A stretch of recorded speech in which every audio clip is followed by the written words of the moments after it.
Bon, ce soir, je vais m'aventurer dans une sorte de comparaison, de confrontation ou de dialectique entre danse et théâtre. Je dis que je vais m'aventurer parce que je vais le faire, évidemment, d'abord en tant que philosophe, avec cette manie bien connue des philosophes qui est de se mêler de ce qui ne les regarde pas.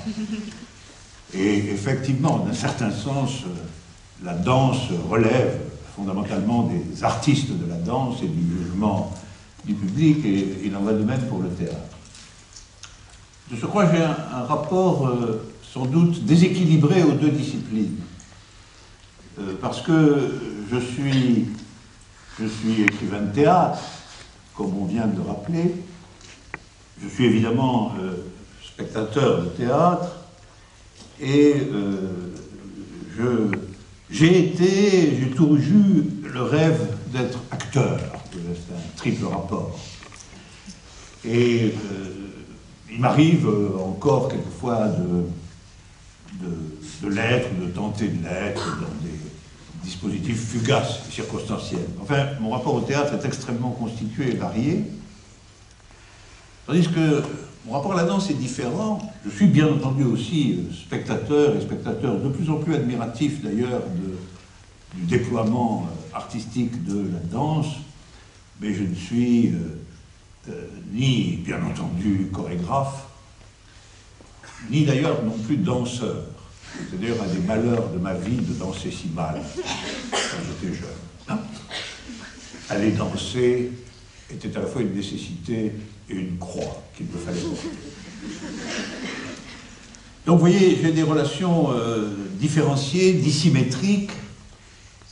C'est un peu 3 contre 1, écrivain de théâtre, spectateur de théâtre, acteur, contre simplement amoureux du spectacle de danse. Et puis c'est peut-être même 4 contre 1 si on évoque la philosophie. Parce que là, il y a un vrai problème dont je voudrais partir, qui est que la relation entre philosophie et théâtre, alors là, en général, pas simplement la mienne, la relation entre philosophie et théâtre est une relation extrêmement dense. Ça a été, dès les débuts, une relation en partie conflictuelle, une relation d'opposition. On connaît les fortes critiques que Platon et bon nombre de ses successeurs ont formulées contre la théâtralité, contre le théâtre. Ça a été un rapport d'admiration et de théorie du théâtre, et cela depuis Aristote, depuis la poétique d'Aristote, jusqu'à les plus contemporains, Deleuze, Lacan ou moi-même. Et puis ça a été aussi une question d'œuvre, parce que la proximité, y compris au niveau du théâtre écrit, entre la philosophie et le théâtre est indiscutable, et là aussi de façon très ancienne. On peut absolument considérer que les tragédies de Sénèque sont dans une proximité immédiate avec sa conviction philosophique stoïcienne. On sait qu'au XVIIIe siècle, à l'époque des Lumières, Diderot écrit des pièces de théâtre, mais d'une certaine façon, le théâtre de Lessing, voire celui de Schiller, sont un théâtre imprégné de philosophie. Et puis on sait que de nos jours, Sartre ou moi-même, nous avons non seulement été dans une relation au théâtre, mais nous sommes expérimentés, nous avons tenté d'être des écrivains de théâtre. On dit même que le plus grand adversaire du théâtre en philosophie, qui est Platon, on dit même qu'il aurait écrit des tragédies. Il aurait écrit des tragédies et, anecdote significative, il les aurait brûlées au moment du procès de Socrate. Tout ça dessine un véritable rapport pathétique, si je puis dire, entre la philosophie et le théâtre, historiquement très ancien et toujours actuel. Par contraste, il faut bien remarquer que la danse, comme telle, est très absente de la philosophie. La méditation philosophique sur la danse est très sporadique. Elle n'est pas inexistante, mais elle est très, très faible. Et il n'y a donc aucune symétrie immédiate, du point de vue de l'examen philosophique ou de la densité philosophique, entre la relation au théâtre et la relation à la danse proprement dite. Le cas probablement le plus marquant de relation, en tout cas métaphorique à la danse, c'est le cas de Nietzsche. Nietzsche fait de la danse une sorte de métaphore fondamentale de la pensée active, de la pensée vivante, de la pensée non métaphysique. On peut dire que pour Nietzsche, le danseur est l'incarnation ou l'image d'une pensée délivrée. Alors délivrée de quoi? Délivrée de la pesanteur.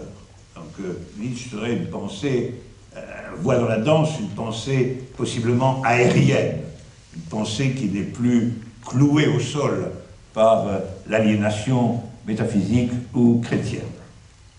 Le personnage fondamental de Nietzsche, Zarathustra, dira « J'ai des pieds de danseur enragé ». J'ai des pieds de danseur enragé. On peut dire à quel point la métaphore de la danse est vigoureuse et vigoureuse chez Nietzsche. Seulement, justement, Nietzsche, par ailleurs, attaque virulemment toute la tradition philosophique elle-même. Donc c'est comme si, au moment même où il fait entrer la danse dans les références métaphoriques et conceptuelles de la philosophie, il le faisait dans une opposition à la tradition philosophique tout entière. Et dans les ultimes textes de Nietzsche, on trouve des accusations antiphilosophiques d'une violence inouïe. Il va jusqu'à dire que le philosophe est le criminel des criminels. Alors, le criminel des criminels, notons bien la relation entre les deux, c'est finalement celui qui ne sait pas danser. Et je me sens visé, évidemment, par cette corrélation entre la philosophie et la maladresse dansante. Et là, mais il faut retenir tout de même comme un point important cette opposition. C'est-à-dire que ce que Nietzsche veut dire, c'est qu'il y a non seulement une opposition entre sa pensée et la pensée philosophique, mais que ce conflit est aussi comme une sorte de conflit entre danse et théâtre. Et en effet, Nietzsche n'aura de cesse de stigmatiser la théâtralisation, notamment à propos de Wagner, sa polémique contre Wagner, de dire que Wagner, c'est l'ostentation théâtrale, c'est d'une certaine façon l'arrogance de l'histrion, l'arrogance théâtrale, contre quelque chose dans la danse qui est à la fois léger et aussi, pourrait-on dire, discret. Il y a quelque chose qui n'est pas tant fait pour se montrer que pour être exercé. Alors nous reviendrons sur ce thème, à mon avis très important, qui est qu'en réalité, le théâtre serait dans la polarité de l'apparaître, en tous les sens du terme, et il serait proprement, lui, destiné à être spectacle. Il n'existerait que pour autrui, évidemment pour une assemblée. En un certain sens, il n'existerait que pour les applaudissements, tandis que la danse existerait pour elle-même. C'est-à-dire qu'avant d'être un spectacle, et indépendamment, en un certain sens, du fait qu'elle est un spectacle, la danse serait immanente. Elle serait quelque chose qui élève le corps dans un rapport à lui-même si différent et si expressif qu'il a une valeur en soi, et ce ne serait que secondairement que l'on peut transformer tout ceci en spectacle. Ce qui nous indique dès à présent qu'il se pourrait que la catégorie de spectacle soit celle qui est le plus en cause dans cette affaire du démêlé originaire et indubitable entre la danse et le théâtre, encore une fois parce que le théâtre serait dans le principe du jeu pour autrui, tandis que la danse serait d'abord dans le principe de l'exercice pour soi, ou de l'exercice pour soi et pour les autres qui sont dans cet exercice, mais non pas pour un face-à-face avec la passivité d'un public. Donc, c'était cela que je voulais dire pour commencer. Dès l'abord des rapports superficiels entre les trois termes dont je parle ici, philosophie, danse et théâtre, on voit apparaître des dissymétries significatives et des tensions finalement tout à fait importantes. Alors si la philosophie, à l'exception anti-philosophique de Nietzsche, a peu parlé de la danse. En réalité, par ailleurs, et ça c'est une médiation possible, dans les disciplines de la pensée et de l'écriture, la poésie a beaucoup de rapport avec la danse. C'est un point également très intéressant à envisager que de voir que le vieux conflit entre philosophie et poésie, que l'on trouve si violent chez Platon, est aussi mêlé au débat dont nous parlons par cet intérêt singulier que le poème porte à la danse et qui s'oppose de façon très nette au désintérêt relatif, historiquement constitué, de la philosophie. Alors, cette relation entre poésie et danse, on pourrait naturellement dire qu'elle est pour part une question de rythme. Et on pourrait dire que ce que la poésie et la danse partagent, c'est la figure du rythme, l'une du côté du rythme dans la langue, et l'autre du côté du rythme, au fond, dans le corps.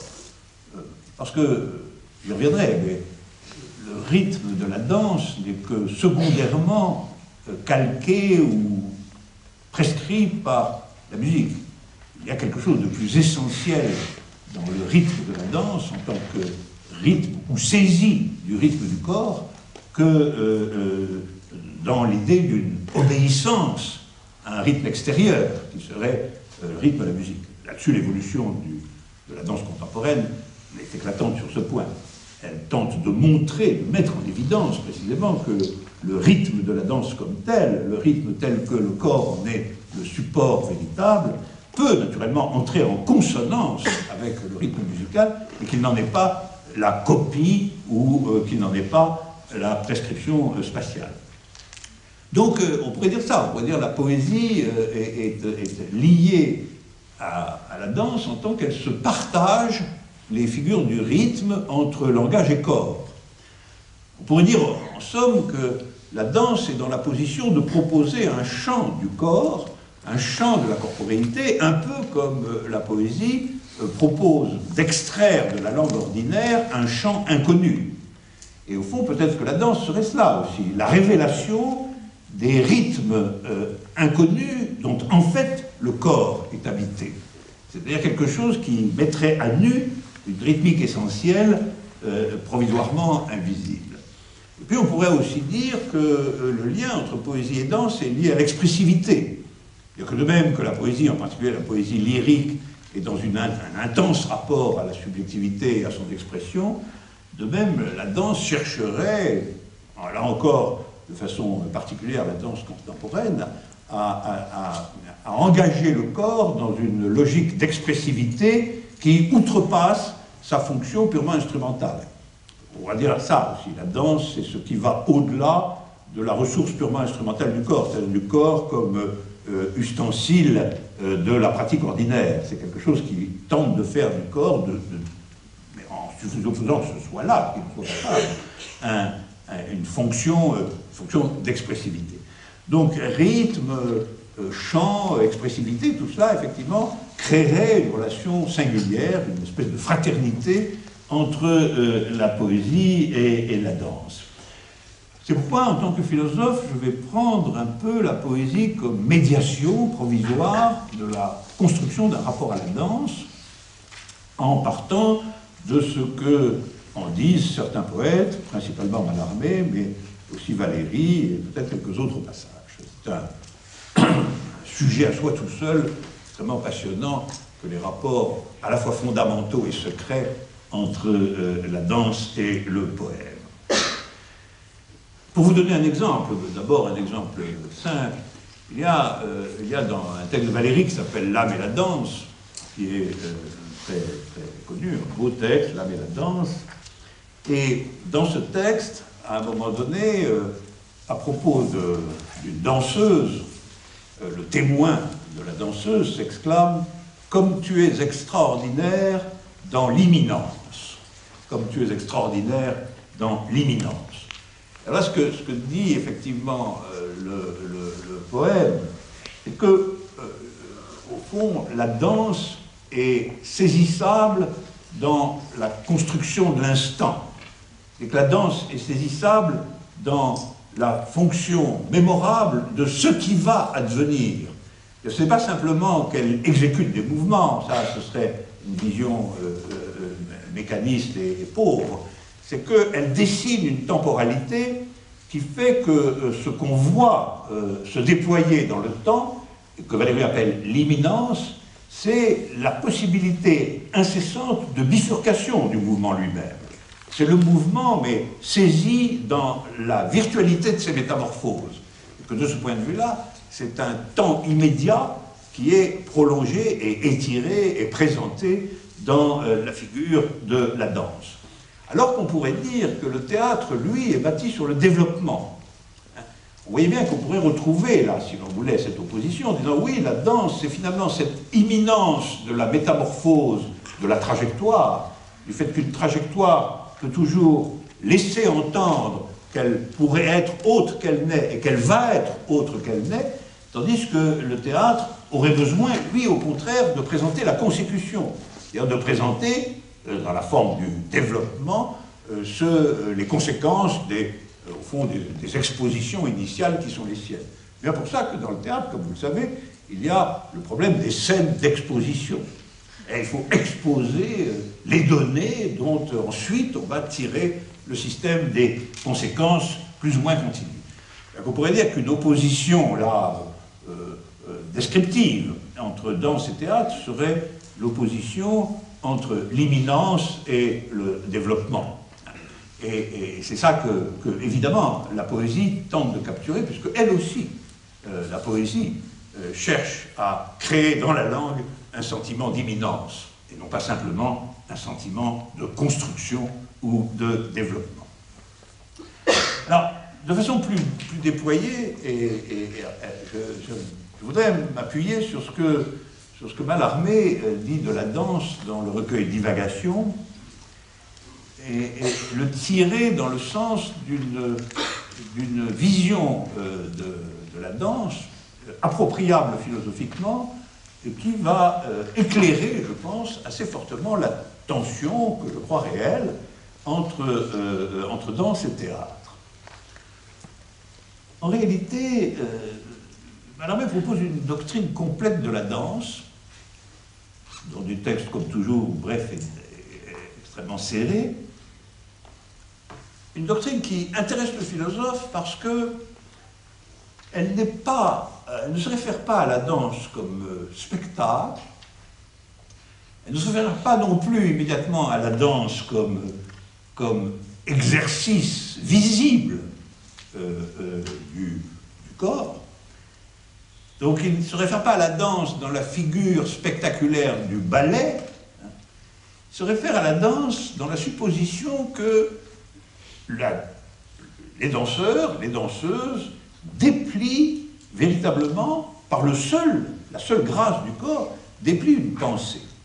C'est cette idée que la danse est en réalité le dépli d'une pensée qui est naturellement dans l'espace, dont la ressource propre est celle des corps, mais qui ne doit pas être réduite à cela, qui n'est pas le spectacle des corps, mais qui est le mode propre par lequel le corps est en état de dessiner dans l'espace quelque chose qui est comme une pensée neuve ou une pensée inconnue. Et alors il va tenter, Mallarmé, de donner quelques repères, quelques principes finalement, concernant cette conception de la danse comme dépli dans l'espace d'une pensée. Alors j'en cite quelques-uns à partir des phrases mêmes de Mallarmé. Mallarmé dit en particulier ceci, c'est le premier point: la danse seule me paraît nécessiter un espace réel. La danse seule me paraît nécessiter un espace réel. On pourrait dire que ce que Mallarmé veut dire ici, c'est que l'espace, dans la danse, est une réquisition précisément de la pensée qui est à l'œuvre dans la danse. Et que l'espace n'est pas un endroit où on fait la chose. L'espace est intrinsèquement obligé dans l'exercice de pensée que la danse va réaliser. On peut le dire aussi comme ça. Et la danse la danse ne peut pas contracter l'espace de telle sorte qu'en définitive, on peut être comme je suis. Je suis dans l'espace, mais je suis derrière une table, et cet espace, en réalité, est entièrement contracté sur une figure immobile. Alors, je veux dire, la danse, en tant que pensée, en tant qu'elle nous donne à penser quelque chose, la danse a une relation organique à l'espace comme réel. Elle a besoin que sa trajectoire et les promesses qu'elle nous fait dans sa trajectoire se déploient dans l'espace. Et donc, il y a ce qu'on pourrait appeler, ce serait le premier principe dans la danse, un espacement de la pensée elle-même. Espacement de la pensée qui, naturellement, est tracé par le corps, mais qui est une véritable dilatation spatiale de la pensée. Le deuxième principe de Mallarmé que je cite, c'est, il parle des danseurs en général, il dit « Ils ne sont jamais qu'emblèmes, point quelqu'un ». Point quelqu'un, pas quelqu'un, ils ne sont pas quelqu'un. Ils ne sont pas quelqu'un, ils ne sont jamais qu'emblèmes. Autrement dit, il y a l'idée que dans la danse, conçue à tirer d'une certaine manière vers une vision abstraite, dans la danse, le sujet reste impersonnel. Mallarmé nous dira d'une autre façon que nous verrons tout à l'heure. C'est-à-dire que ce que le danseur ou les danseurs font, c'est inscrire une pensée dans un espace réel, sans à proprement parler avoir besoin de lui donner de nom. C'est pour ça qu'ils ce n'est pas quelqu'un. Bien entendu, on objectera qu'il y a des vedettes dans la danse, qu'il y a des noms propres, qu'il y a des tas de choses de cet ordre. Ce que Mallarmé veut dire, c'est que ceci est absolument inessentiel dès lors qu'on conçoit que la danse, c'est la trajectoire d'une pensée dans un espace réel, et que de ce point de vue-là, les danseurs sont les emblèmes, les figures de cette pensée qu'ils déploient dans leur acte même, et non pas la présentation de noms possibles ou de personnages possibles de ce qui est ainsi figuré. Autrement dit, la thèse, c'est que si cette pensée est vraie, c'est une pensée authentique, alors elle est exécutée, réalisée, déployée par un sujet qui est finalement un sujet impersonnel. Un sujet impersonnel, c'est-à-dire un sujet qui est dépourvu de la nécessité d'exhiber une nomination. En troisième lieu, on trouve deux énoncés contradictoires qui toutefois vont porter sur la question du sexe, la fonction du sexe dans la danse. Alors, le premier énoncé, c'est celui-ci. Toute la danse n'est que la mystérieuse interprétation sacrée du baiser. Toute la danse n'est que la mystérieuse interprétation sacrée du baiser, ce qui signifie, en réalité, ce qui signifie qu'il y a dans la danse une omniprésence de la sexuation. On pourrait même dire que ce qui caractérise la danse, c'est qu'il lui est impossible de ne pas présenter ou figurer une pensée sexuée. Alors, ça ne veut pas dire là qu'elle est nécessairement astreinte à la monstration du sexe, de la sexualité, etc. Elle peut le faire aussi. Mais les ballets dont parle Mallarmé sont des ballets archi-classiques, avec portage, tutu, etc. Donc c'est une sexualité extrêmement codée et artificielle. Hein. Donc ce qui veut dire n'est pas cela. Ce qui veut dire, c'est que la sexuation, comme telle, est inhérente à la danse. Autrement dit, que la pensée qui est figurée par la danse, dans son espace réel, est par elle-même une pensée sexuée. Si vous voulez, une pensée qui ne peut éluder la question de la sexuation. Et alors en même temps, ça semble être contredit par un autre énoncé qu'on trouve dans le même texte, qui est « la danseuse n'est pas une femme ». Ça, c'est un énoncé très remarquable. La danseuse n'est pas une femme. Qu'est-ce qu'il veut dire? Comment peut-il dire à la fois que tout ça est la figuration sacrée du baiser, qui est en fait la métaphore pour dire la pensée dansée est toujours une pensée sexuée, et elle n'est pas une pensée qui peut être neutre par rapport au sexe? Comment peut-il dire ça et en même temps dire la danseuse n'est pas une femme? Bien, En réalité, cela veut dire une chose tout à fait importante et précise, c'est que la danse va au-delà de la figure socialement reconnue des rôles sexuels. La danseuse n'est pas une femme veut dire on ne peut pas réduire la danseuse, et pas plus que le danseur d'ailleurs, on pourrait dire que le danseur n'est pas un homme. Pourquoi? Parce que précisément, en tant que la danse présente une pensée qui est elle-même sexuée, elle va au-delà de ses rôles. Elle propose quelque chose de novateur, une pensée neuve sur la manière dont la pensée peut être sexuée. Et donc, si on dit la danseuse est une femme, alors on a déjà, d'une certaine manière, reconnu la proposition de la danse dans la figure des rôles sociaux, des rôles sexués sociaux, tels qu'ils figurent dans la banalité, en quelque sorte, de la représentation sociale. Et par conséquent, à partir du moment où il n'y a pas de rôle sexuel, la sexuation ne consiste pas à jouer le rôle des sexes distribués, le rôle d'une femme, le rôle d'un homme. Et donc, la danseuse, expressément, n'est pas une femme, si on entend par là, elle n'est pas dans le rôle d'une femme. La sexuation va être tout à fait autre chose. La sexuation ne va pas consister à répéter les rôles sexuels constitués, elle va proposer une théorie, une pensée, un exercice du corps, donné dans l'exercice du corps, sur ce que c'est que la sexuation comme telle, dans la figure de la relation, la figure de la présentation de la relation sexuelle, et pas des rôles sexuels, et après ça, de la relation entre eux. Vous comprenez? Donc ça ne va pas être l'idée, on part de ce qu'il y a des hommes et des femmes, et puis on décrit la relation possible entre les hommes et les femmes, mais au contraire partir de ce que c'est qu'une relation, et en tant que... Donc on va dessiner dans l'espace ce que c'est qu'une relation, ou des relations, ou les innombrables relations possibles, et à partir de cette figuration de la relation, on va déterminer ou présenter ce que c'est que la sexuation proprement dite. C'est pour ça qu'on aura, par exemple, trois thèmes fondamentaux, ce ne sont pas les seuls, mais je les prends comme exemple.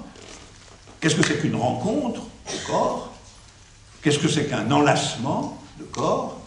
Qu'est-ce que c'est qu'une séparation de corps?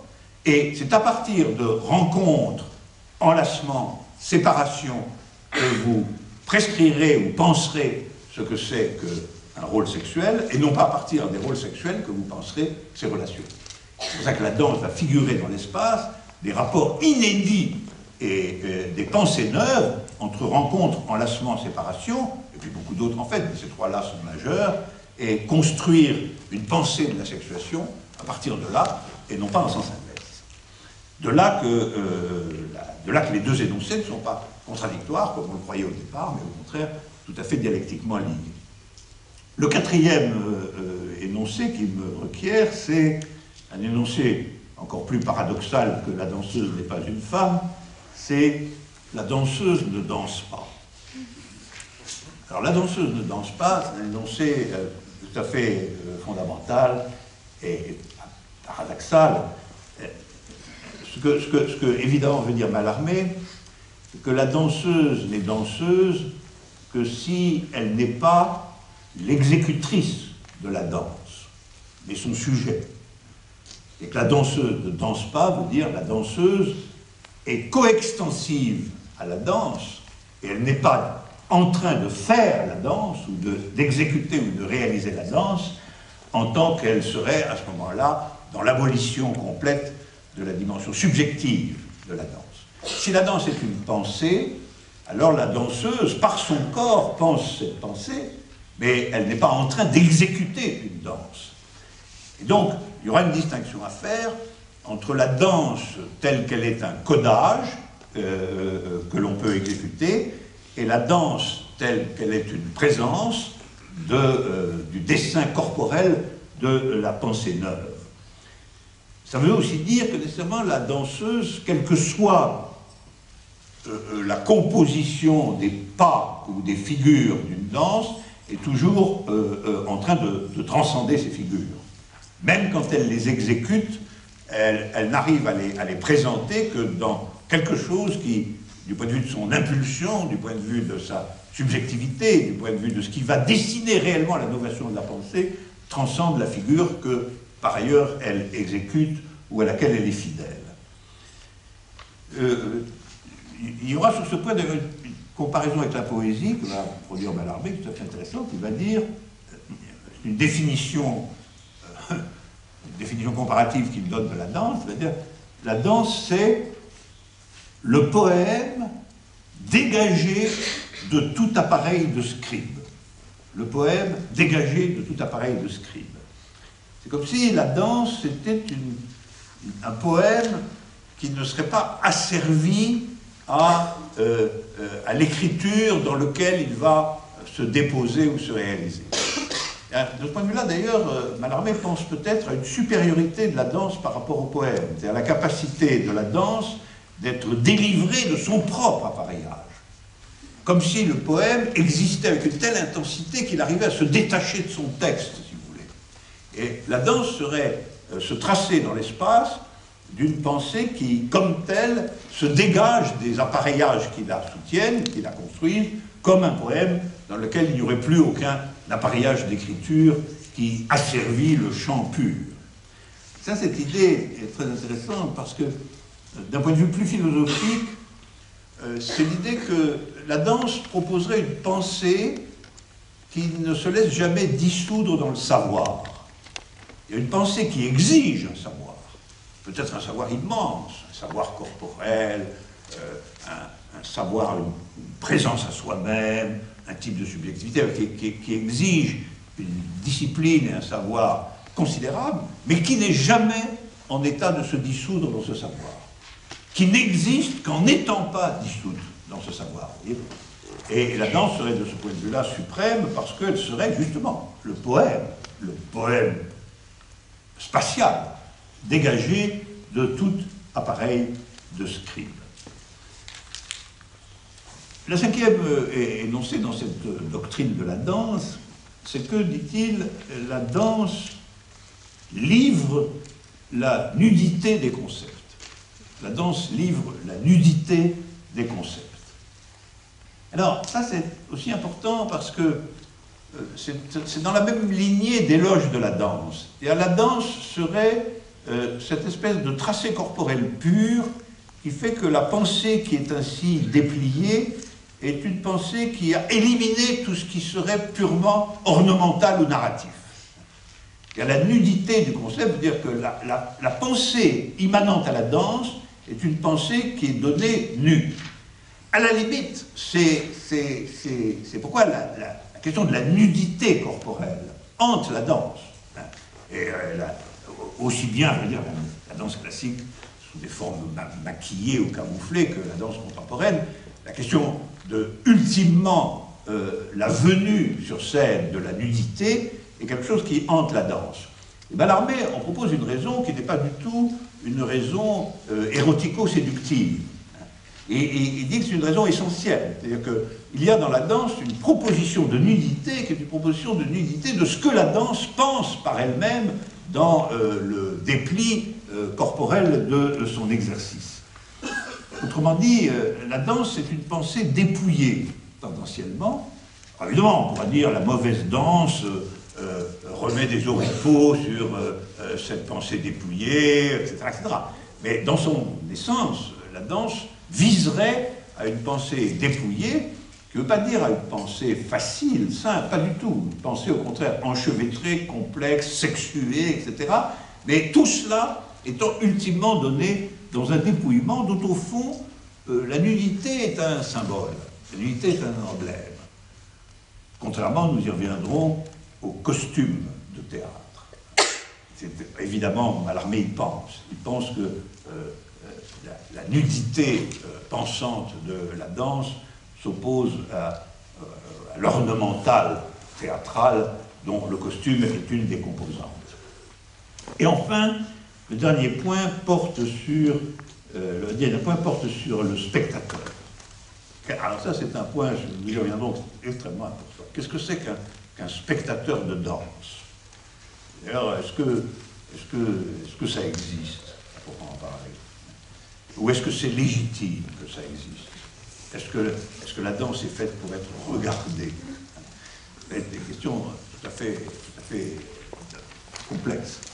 Alors, la réponse de Mallarmé sur ce point est comme toujours, une pensée qui frôle la négation sans y tomber complètement. Ce que Mallarmé dit, c'est ceci: le spectateur, il doit être, le spectateur de danse, il doit être un impersonnel ou fulgurant regard absolu. Un impersonnel ou fulgurant regard absolu. C'est une réquisition sévère. C'est une réquisition sévère pour le spectateur de danse. La directive, c'est qu'il doit être un impersonnel ou fulgurant regard absolu. Alors pourquoi Mallarmé dit ça, non. Parce que si la danse est tout ce qu'on a dit avant, c'est-à-dire si elle est en particulier la présentation de la nudité d'une pensée, si elle est la forme suprême de la sexuation visible, si elle est la transcendance de sa propre composition, si elle est une pensée délivrée du savoir, etc., si elle est tout ça, la danse, eh bien, il faut que le spectateur la mérite. Il faut que le spectateur soit à la hauteur de ce qu'elle est.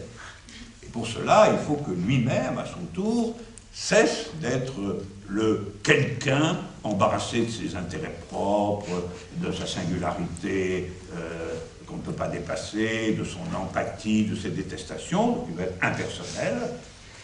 Il doit cesser et il doit pouvoir saisir l'immédiateté de la danse, l'imminence, donc ça doit être fulgurant. Et enfin, il faut que ce regard ne soit pas relatif, c'est-à-dire qu'il ne dépende pas du spectacle comme tel, mais qu'il puisse saisir la pensée à l'œuvre de façon absolue. Voilà pourquoi il doit être un impersonnel ou fulgurant regard absolu, ce qui veut dire que le grand péril du spectacle de danse, c'est de convoquer un spectateur qui serait un voyeur. Alors comment faire pour que les exigences radicales de la danse qui vont jusqu'à une fonction fondamentale de la nudité, comment ne drainerait-elle pas un public de voyeurs? Ce que Mallarmé dit, un public de voyeurs, c'est un public qui ne voit pas ce qu'il y a à voir. C'est un public qui cherche à voir quelque chose qui n'est justement pas ce qui est proposé à la vue, et par conséquent, c'est pour ça que pour ne pas être un voyeur, il doit être un impersonnel ou fulgurant regard absolu. Voilà tout ce que, philosophiquement, on pourrait retenir de la danse. Je pense qu'on en a là une description quasi complète, et vous voyez à quel point elle est élogieuse, à quel point elle fait, philosophiquement, de la danse quelque chose qui, à supposer qu'elle remplisse ce programme, quand elle touche, quand elle est proche de l'exécution, de la réalisation d'un tel programme, quelque chose qui, d'une certaine manière, est une figure particulièrement impressionnante de la pensée pure. Vous voyez comment ça se retourne, c'est précisément parce que c'est dans l'ordre de la trajectoire corporelle, de l'espace réel et de l'imminence, précisément pour cela, la pensée en question va devoir être une pensée qui se déplie avec une pureté exceptionnelle, pureté qui est la pureté de quelque chose de très compliqué, de très lourd, de très expressif par ailleurs, mais qui en soi-même. Alors ce que je voudrais dire rapidement, c'est que l'ensemble des caractéristiques de la danse que je viens de présenter en suivant Mallarmé, me paraissent une proposition particulièrement dense et cohérente sur la danse, bien que, à mon sens, aucune de ces conditions n'est remplie par le théâtre. Et que là, ce que Mallarmé nous propose, c'est réellement une approche ou une perception de la danse qui est athéâtrale. En quoi il reprend le motif, je vous rappelle, de Nietzsche, qui réellement, métaphoriquement, opposait la légèreté, le côté aérien et le côté soulevé de la danse à l'ensemble de la pesanteur conceptuelle et métaphysique de la philosophie. Alors pourquoi? Disons-le rapidement, mais c'est en vérité assez simple. D'abord, sur l'espace. J'ai dit, la danse a besoin absolument de l'espace réel pour y inscrire ses trajectoires, ou ses mouvements, ou ses immobilités. Mais tout cela compose un dessin spatial. Et en réalité, le théâtre, lui, a besoin d'une scène. Et là, il faut distinguer espace et scène. Parce que ce que le théâtre a besoin d'une scène, c'est qu'il est pour un public. Il est pour un public. La danse n'est que secondairement pour un public, elle peut être exécutée purement dans son espace, et elle n'est pas dans une figure d'adresse constitutive de son être. Tandis que le théâtre, oui, le théâtre est immédiatement adressé, il est une cérémonie civique, collective, et donc il a besoin d'une scène. Mais comme vous le savez, la scène, elle, peut être parfaitement contractée. Parce qu'en fin de compte, ce qu'il s'agit, c'est d'avoir une scène où l'on peut jouer et dire ce que l'on veut adresser à un public. Donc, la scène n'est pas tant un espace réel qu'un espace de figuration et d'adresse. C'est pour ça que je peux m'adresser à vous, dans la contraction de cette table, je suis déjà, moi, en train de théâtraliser quelque chose, et je n'ai pas besoin pour ça de l'espace réel en tant que tel. On en a besoin s'il y a des trajets. Et au théâtre, on peut calculer des trajets en fonction de l'effet qu'on veut produire et en fonction justement de la scène dont on dispose. Alors ça, c'est un point très important parce qu'on appellera scène un espace tourné vers son extérieur. Tandis que l'espace dont parle Mallarmé pour la danse, c'est un espace immanent. C'est un espace qui n'a pas besoin d'être tourné vers un extérieur, même si il se transforme en spectacle très souvent. Deuxièmement, il n'y a pas au théâtre une fonction propre de l'anonymat, il y a au contraire une fonction fondamentale du personnage. C'est-à-dire que la première chose qu'on lit quand on lit des pièces de théâtre, c'est le nom des personnages. Précisément, c'est pas du tout le fait de ne pas être quelqu'un, c'est au contraire le fait de devenir quelqu'un. De se présenter comme de devenir le quelqu'un du personnage devant précisément le public auquel on s'adresse. Et là, on pourrait dire philosophiquement que la danse n'est pas de l'ordre de la représentation. La danse est de l'ordre de la présentation. La danse présente. Elle présente les trajets qu'elle constitue, tandis que le théâtre, inéluctablement, représente. Il y a une représentation théâtrale, on va voir des représentations. Ça n'a pas de sens, en vérité, de parler d'une représentation de danse, si vous y réfléchissez. La danse peut devenir un spectacle, mais ce spectacle vous est présenté. Il n'est pas, comme tel, la représentation de quelque chose qui existe en dehors de lui. Troisièmement, sur la sexuation formalisée de la danse, dont j'ai parlé, lui est propre. Au contraire, dans la théâtralité, l'allusion au jeu social des sexes est une donnée fondamentale du théâtre. Il y a le jeu sur le jeu, il y a la mise en scène jouée des rôles sociaux constitués de la différence des sexes est une fondamentale évidence de la théâtralité. Et enfin, on peut dire que, de ce point de vue-là, le théâtre va porter l'exécution d'un certain nombre de rôles, à la différence de cette sorte d'anonymat sublime que requiert la danse. Bien évidemment, sur la question de la nudité, on l'opposera à la figure fondamentale du costume, que j'ai déjà dit. La nudité elle-même au théâtre est un costume, d'ailleurs, un costume parmi d'autres. Et enfin, le spectateur, au théâtre, ne doit pas du tout être un impersonnel ou fulgurant regard absolu, il doit au contraire être dans ce qu'on pourrait appeler une empathie divisée. C'est-à-dire il doit être capté par le spectacle d'une telle manière qu'il prend position sur le spectacle dans une subjectivité qui est une subjectivité souvent contradictoire, qui fait du théâtre une scène qui est aussi une scène des conflits. Donc tout ça, reparcourir rapidement, vous montre qu'il y a réellement une tension maintenant très grande entre la danse et le théâtre, pris dans leur polarité pure. Alors, la conclusion qui historiquement est attestée, c'est que quand on entreprend de mélanger le théâtre et la danse, ce que, par ailleurs, c'est intéressant aussi, on fait depuis toujours, puisque, y compris les tragédies grecques, comportaient, semble-t-il, des parties dansé ou rythmé.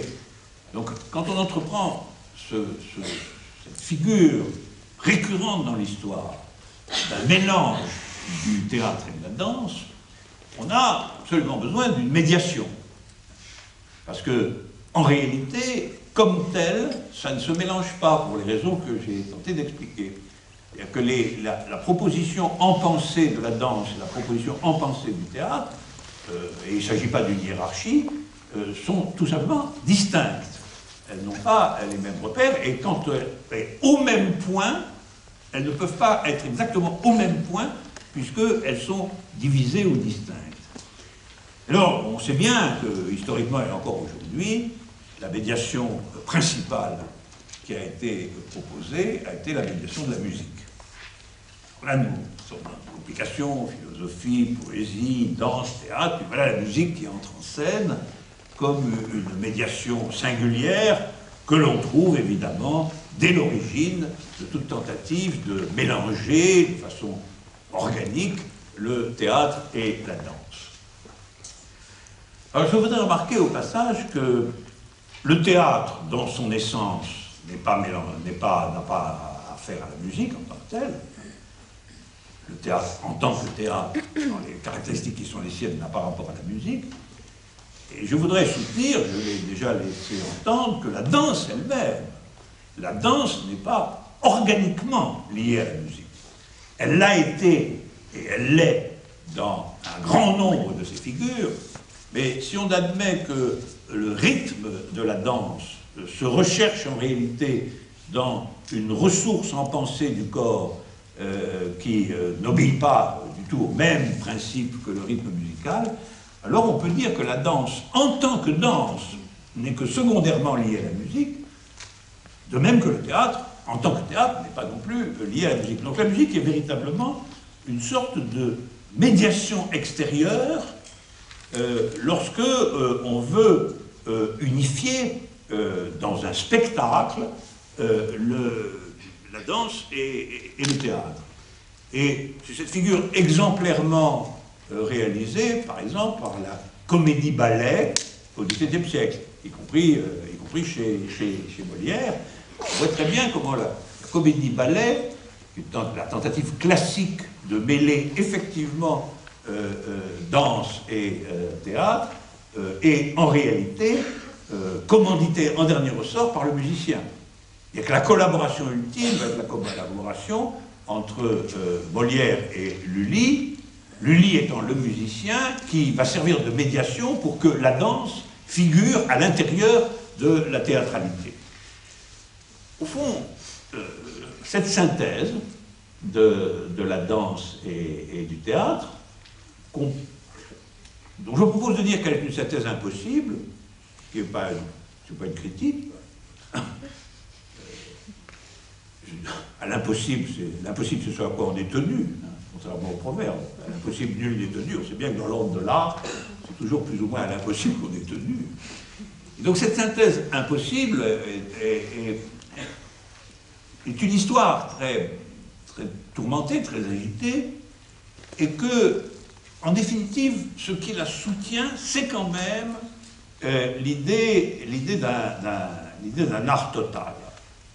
Et que la réalisation de la synthèse impossible entre théâtre et danse, telle que médiée sous une forme ou sous une autre par la musique, c'est ce qui approxime de plus près l'idée, en effet, d'un art qui échapperait à la différenciation des disciplines et aux différents types de pensée qui le composent.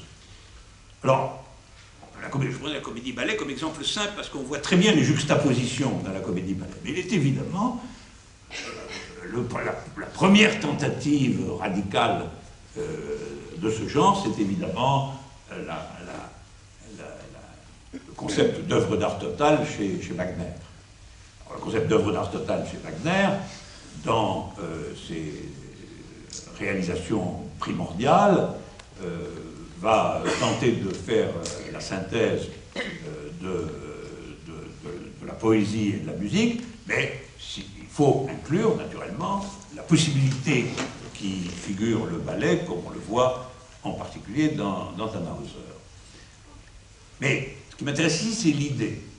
Qu'est-ce que c'est que cette idée d'œuvre d'art totale en tant que probablement la véritable œuvre d'art totale serait celle qui réaliserait l'impossible fusion du théâtre et de la danse, éventuellement même sans la médiation de la musique, vous voyez.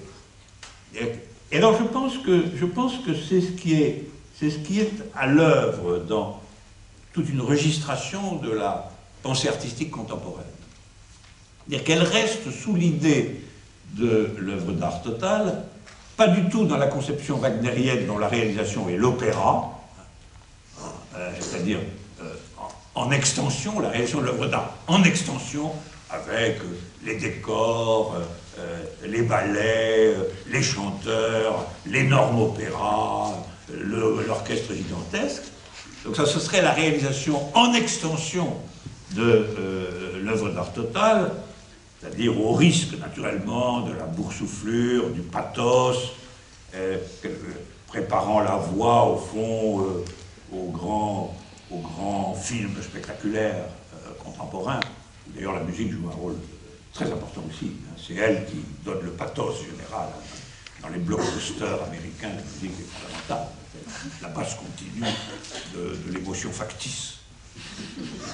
Et là, ce ne serait pas du tout dans cette direction. Je pense que l'art contemporain chercherait réellement quelque chose qui fusionnerait soustractivement, si je puis dire, danse et théâtre, dans un concept renouvelé, dont il faut bien dire qu'on peut l'appeler la performance. On peut l'appeler la performance. Et je proposerais de définir la performance, parce qu'il y a beaucoup de définitions possibles, en tant que fil de recherche de l'art contemporain, quelque chose qui deviendrait progressivement indécidable entre danse et théâtre, du point de vue, naturellement, du registre de pensée. C'est-à-dire où ce que j'ai dit de la pensée dansée, ce que j'ai dit de la pensée théâtre, qui est contradictoire, donc il ne peut pas se réaliser comme fusion pure, serait néanmoins mis en tension dans une disposition unique qui retiendrait les capacités expressives du corps dansant, tout en retenant aussi un certain nombre des éléments qui configurent la théâtralité. Et alors, ça permettrait de reconstruire une vaste histoire de cette tension, un peu à la Hegel. On pourrait dire qu'il y a eu trois formes de cette ambition impossible, qui consiste à donner une métaphore, si je puis dire, d'un art qui n'est pas réductible à une discipline. C'est ça le point. C'est-à-dire d'un art qui ne serait pas, qui serait soustrait à la séparation des disciplines. Il y aurait eu trois étapes de ça, trois tentatives importantes. Il y aurait eu, nous n'en savons pas grand-chose, mais manifestement c'était de ce registre, il y aurait eu la tentative grecque. Dans la tentative grecque, dans la tragédie grecque, il semble bien que nous avions la théâtralité, c'est l'invention même de la théâtralité, nous avons la théâtralité, nous avons la poésie du texte, et il semble bien qu'il y avait aussi de la danse, je l'ai dit, et que la médiation musicale assurait effectivement la cohésion des deux. Donc l'impossible était finalement traité au niveau de la musique et du rythme. Il y a eu, la deuxième tentative serait celle de l'opéra. De l'opéra dans tentative alors extensive et nostalgique. Les doctrinaires du XIXe siècle, Wagner en tête, sont dans la nostalgie de l'image qui se font du théâtre grec. Donc cette tentative d'art total au XIXe siècle est évidemment une espèce de récidive contemporaine dans la figure de l'opéra de ce qu'on imagine avoir été l'origine fastueuse de la théâtralité. Et la troisième tentative serait la tentative contemporaine à laquelle je propose de donner le nom de performance. Mais vous voyez que performance, c'est pas tellement le nom d'un genre particulier que le nom du lieu et des conditions dans lesquelles la modernité, plutôt la contemporanéité, tenterait de traiter à son tour cette façon de sortir l'art du corsetage en discipline disjointe. Alors ce qui me frappe, c'est ceci. On peut penser que dans le théâtre grec, malgré tout, l'élément primordial demeure la théâtralité du texte. Dans les compétitions de tragédie, il y avait des prix, et les prix étaient donnés à l'auteur. Donc le prix, on validait comme ça que l'auteur, celui qui donnait son nom propre au spectacle, était quand même le poète de théâtre. Dans l'opéra, il est manifeste que le primat appartient à la musique. C'est-à-dire qu'en définitive, bien sûr, il y a un livret, il y a un décorateur, il y a un metteur en scène, il y a des danseurs, il y a un ballet, mais en définitive, l'histoire de l'opéra est une histoire inscrite dans l'histoire de la musique de façon primordiale. D'ailleurs, finalement, le nom qui demeure, le nom propre qui demeure, c'est Mozart, Wagner, Alban Berg, etc. Donc je dirais une première tentative sous l'autorité du texte, une deuxième tentative sous l'autorité de la musique. J'ai le sentiment que la tentative contemporaine est, elle, pour la première fois, sous l'autorité de la danse. Voilà. Elle est sous l'autorité de la danse au sens où j'en ai parlé avec Mallarmé. Ça ne veut pas dire qu'elle se... Dans aucun des cas, ça veut dire que ça se réduit à la danse. Vous voyez bien, puisque justement la tentative, c'est de ne pas être exclusivement cela. Néanmoins, je pense que l'autorité, c'est la danse, précisément parce que, au fond, ce à quoi on tente de s'opposer, c'est à la résorption de tout dans le spectacle. Il est indubitable qu'il s'agisse de la tragédie grecque ou du grand opéra, on a affaire à des manifestations spectaculaires, dans tous les sens du mot. Ce sont d'abord et avant tout de grands spectacles. Dans la performance sous l'autorité de la danse, on cherche quelque chose de plus immanent, quelque chose dans lequel le spectaculaire ou le spectacle n'est pas l'élément primordial, l'élément primitif, parce que, en effet, dans la danse, il ne l'est pas. Et donc, si on entend par performance quelque chose qui, sans doute, est adressé, mais est adressé à partir de quelque chose de fondamentalement immanent, et quelque chose qui ne cherche pas l'adresse pour elle-même, le spectaculaire pour lui-même, qui n'est pas commandé par l'effet produit, mais qui, d'une certaine manière, est un traitement de soi par soi dans l'exercice d'une pensée pure dans l'espace, alors, si on entend cela par danse, la performance, me semble-t-il, la performance au sens où on parle, serait définie sous le paradigme de la danse. Alors voilà, ça voudrait dire que le point où nous en sommes, c'est celui d'une troisième grande tentative dans l'ordre de ce type d'art, c'est-à-dire des arts qui, précisément, si je puis dire, se font en plein air, ou des arts vivants, ou des arts qui ne sont pas des constructions d'objets, mais qui sont vraiment des arts où le corps est impliqué, mais l'autre, même si c'est la voix, même si c'est l'acteur, le corps est impliqué. Troisième tentative, de traiter cet art dans le défi de ce qui lui est impossible à réaliser.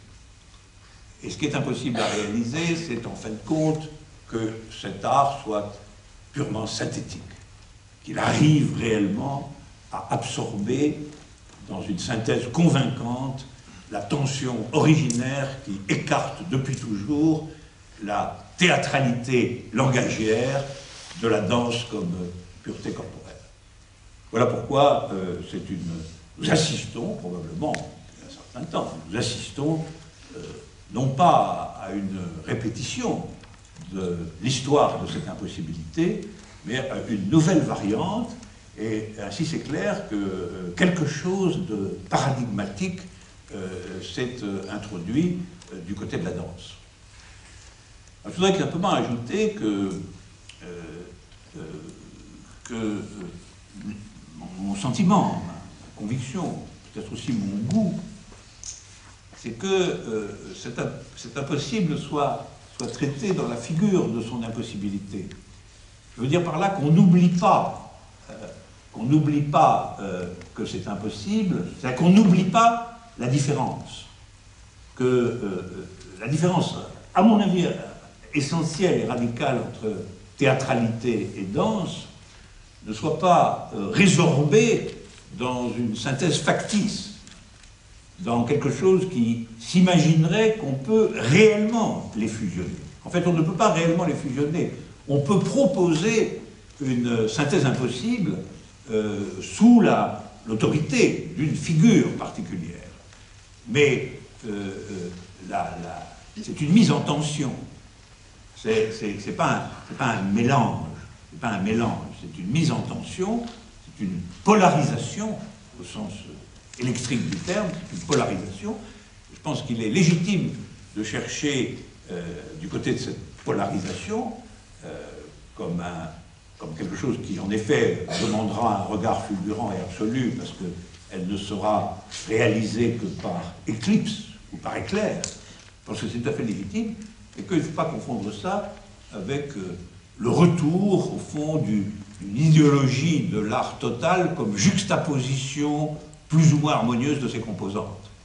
Ce qui a été largement, il faut le dire, le cas de l'opéra traditionnel, dans le pire de ce qu'il a pu produire, et ce qui est aussi le cas d'un certain nombre d'exemples des arts visuels contemporains. Par conséquent, la manière dont moi, spectateur, je considère la question du développement de la performance, c'est l'attention à voir ce qu'il est possible de réaliser en termes de polarisation d'une différence qui, en définitive, reste intraitable. Et un art, un grand art, c'est toujours quelque chose qui se confronte à l'intraitable. Et donc, nous avons là un exemple dans la tension électrique entre danse et théâtre d'un intraitable contemporain. Voilà ce que je voulais vous dire.